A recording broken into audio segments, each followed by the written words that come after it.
Viewers, इस video का मकसद सिर्फ़ और सिर्फ एलिमेंट के कंसेप्ट को ही वाज़िया करना है।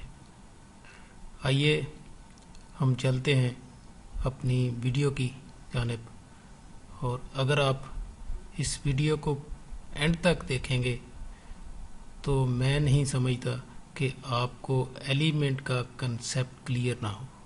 आइए चलते हैं।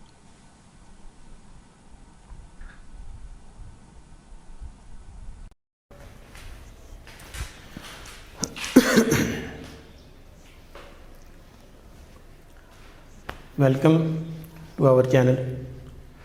आज का हमारा टॉपिक है कि एलिमेंट क्या है। हमने एलिमेंट के कॉन्सेप्ट को समझना है। जैसा कि आप जानते होंगे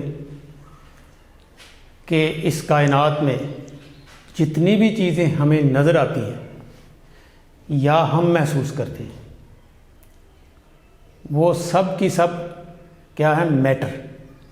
उसे हम कहते हैं मैटर। उनमें से वो तीन हालतों में हमें अवेलेबल है, तीन हालतों में पाई जाती हैं। एक हालत है उसकी सॉलिड,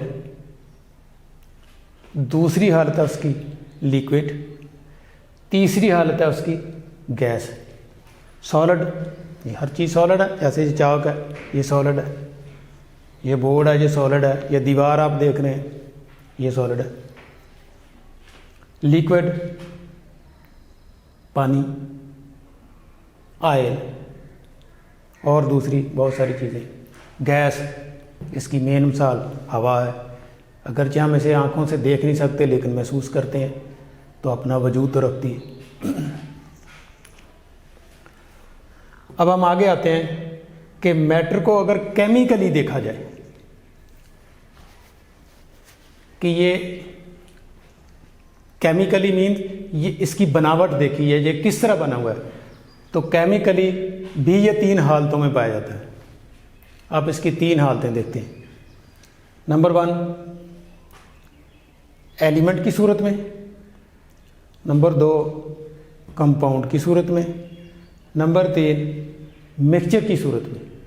इसके अलावा इसकी कोई और हालत नहीं है।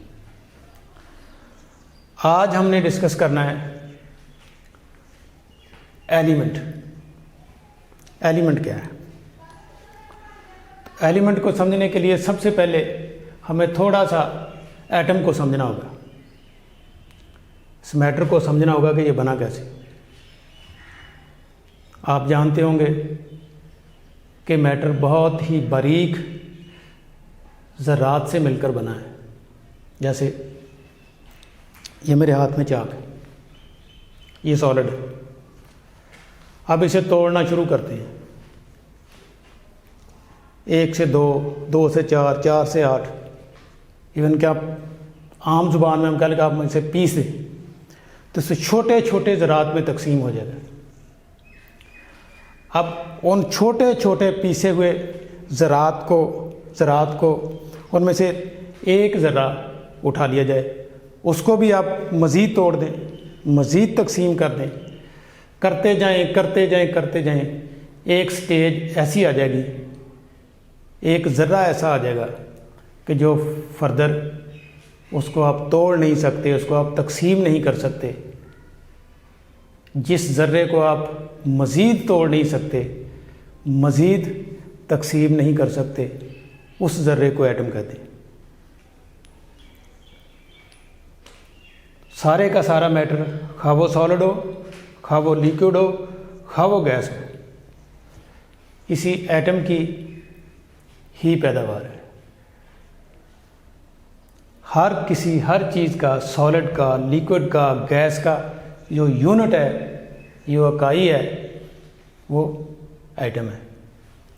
अब हम थोड़ी सी नज़र दौड़ा लेते हैं एटम की। एटम क्या है? इस कायनात में आज तक 92 किस्म के एटम दरियाफ़त हो चुके हैं जो कुदरत में पाए जाते हैं। सिंथेटिक की बात नहीं मैं कर रहा। कुदरत में पाए जाने वाले एटम्स की जो तादाद है या किस्में हैं वो 92 है। 92 किस्म के एटम्स इस कायनात में पाए जाते हैं। मसलन आप एक एटम ये देख रहे हैं, ये भी एटम है, ये भी एटम है। ये 92 एटम्स एक दूसरे से मुख्तलिफ हैं, बनावट में एक दूसरे से मुख्तलिफ हैं, इनका वज़न एक दूसरे से नहीं मिलता, इनकी स्ट्रक्चर एक दूसरे से नहीं मिलती। मसलन ये एक एटम है, इसमें एक प्रोटॉन है, एक न्यूट्रॉन, एक प्रोटॉन और एक ही इलेक्ट्रॉन है। ये एटम आप देख रहे हैं, इसमें 6 प्रोटॉन है और 6 ही इलेक्ट्रॉन है। ये एटम आप देख रहे हैं, इसमें 7 प्रोटॉन है और 7 ही इलेक्ट्रॉन है।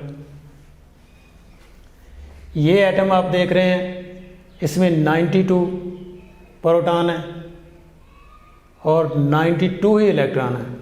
और इन सब में एक तीसरा ज़रा जिसे हम न्यूट्रॉन कहते हैं वो भी पाया जाता है। ज़्यादातर एलिमेंट्स में न्यूट्रॉन की तादाद भी प्रोटॉन के बराबर ही है, लेकिन चंद एक में न्यूट्रॉन और प्रोटॉन की तादाद में इख्तलाफ आ जाता है। लेकिन प्रोटॉन और इलेक्ट्रॉन की तादाद में फ़र्क नहीं आता। फिर जितने भी किसी भी एटम में जितने प्रोटॉन होंगे, हम उसको उस एटम का एटमी नंबर कहते हैं। सपोज ये कार्बन का एटम है, इसमें प्रोटॉन की तादाद है 6, तो कार्बन का एटमी नंबर क्या हुआ 6। यूरेनियम है, इसमें प्रोटॉन की तादाद है 92, तो इसका एटमी नंबर है 92। फेरस लोहा, इसमें प्रोटॉन की तादाद है 26, तो इसका एटमी नंबर क्या हुआ 26। अब ये 92 किस्म के एटम्स 92 किस्म के ही एलिमेंट्स को बनाते हैं।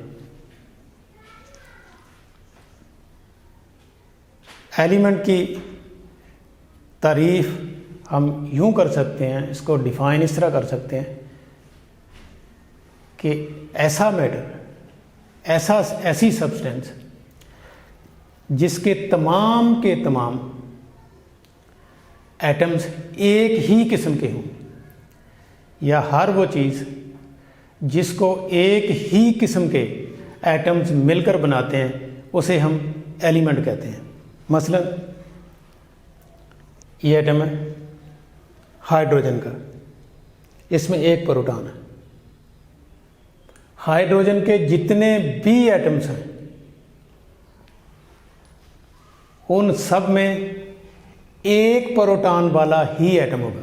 ये नहीं हो सकता कि हाइड्रोजन में यह भी एटम हो कार्बन वाला, हाइड्रोजन में ये सोडियम वाला एटम भी हो, नहीं, ऐसा नहीं हो।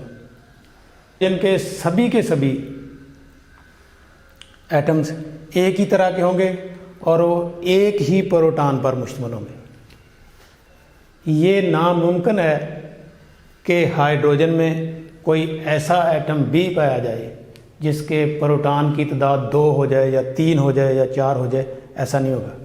इसी तरह ये लोहा है, जो आप लोहे की मिसाल इसलिए दे रहा हूँ कि आप अक्सर इससे आपका वास्ता पड़ता है। लोहा है, लोहे में प्रोटॉन की तादाद, लोहे के एटम में प्रोटॉन की तादाद 26। अब लोहे के सारे एटम 26 प्रोटॉन्स वाले ही होंगे।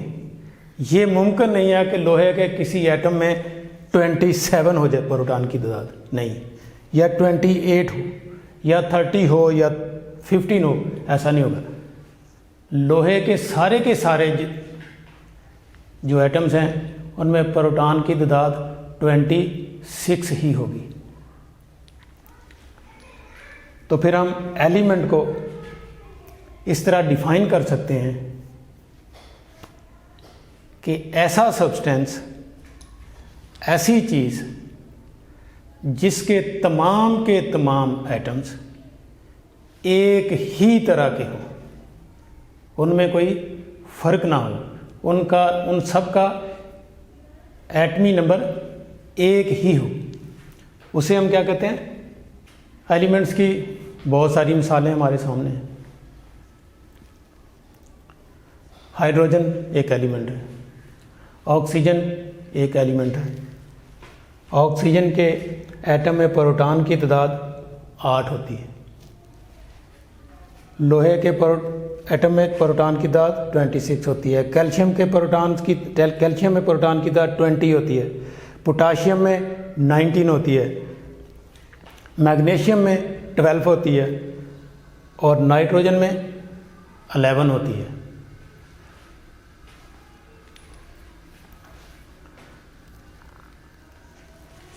तो ये 26 प्रोटॉन्स वाले एटम जितने भी होंगे, जहाँ कहीं भी होंगे, आपस में मिलकर क्या बनाते हैं? फेरस, लोहा। तो लोहा क्या होगा? एक एलिमेंट। इसी तरह हम देते हैं गोल्ड, ये भी एक एलिमेंट है। सिल्वर एक एलिमेंट है। यूरेनियम एक एलिमेंट है।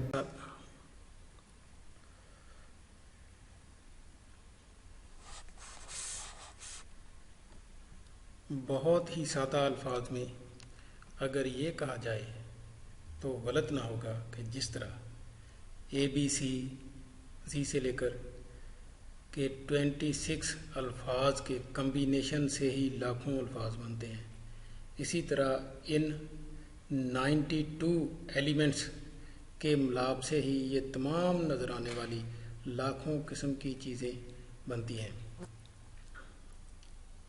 जैसे I और S को मिला दिया जाए तो लफ्ज़ इज़ बन जाता है। SAW को मिला दिया जाए तो लफ्ज़ वाज बन जाता है। GOOD को मिला दिया जाए तो लफ्ज़ गुड बन जाता है। इसी तरह अगर हाइड्रोजन, जो कि एक एलिमेंट है, और ऑक्सीजन, ये भी एक एलिमेंट है, को मिला दिया जाए तो पानी बन जाता है। अगर सोडियम और क्लोरीन को मिला दिया जाए तो खाने वाला नमक बन जाता है। सोडियम भी एक एलिमेंट है और क्लोरीन भी एक एलिमेंट है। इसी तरह हाइड्रोजन, जो कि एक एलिमेंट है, ऑक्सीजन एक एलिमेंट है और कार्बन एक एलिमेंट है। इनके मिलने से ये जो रोज़मर्रा में हम चीनी का इस्तेमाल करते हैं, चीनी बनती है। इसी तरह ही जिस तरह लाखों अल्फाज बनते हैं, इसी तरह ही लाखों चीज़ें एलिमेंट्स के मिलाप, एलिमेंट्स के कीमियाई रिएक्शंस की वजह से, कीमियाई तौर पर आपस में मिलने की वजह से ये जितनी भी चीज़ें हम देख रहे हैं, ये सब वकूअ पज़ीर होती हैं। उम्मीद है कि आपको एलिमेंट्स के कंसेप्ट की अच्छी तरह समझ आ गई होगी। अगर आपको ये हमारा लेक्चर अच्छा लगा है तो या वीडियो आपको पसंद आई है तो चैनल को सब्सक्राइब कर लें और हमारी दूसरी वीडियो कंपाउंड्स एंड मिक्सचर भी देख लें। उसमें मिक्सचर और कंपाउंड को वाज़िया किया गया है और एलिमेंट से उसका क्या फ़र्क है, उसमें यह भी वाज़िया किया गया है। Thank you.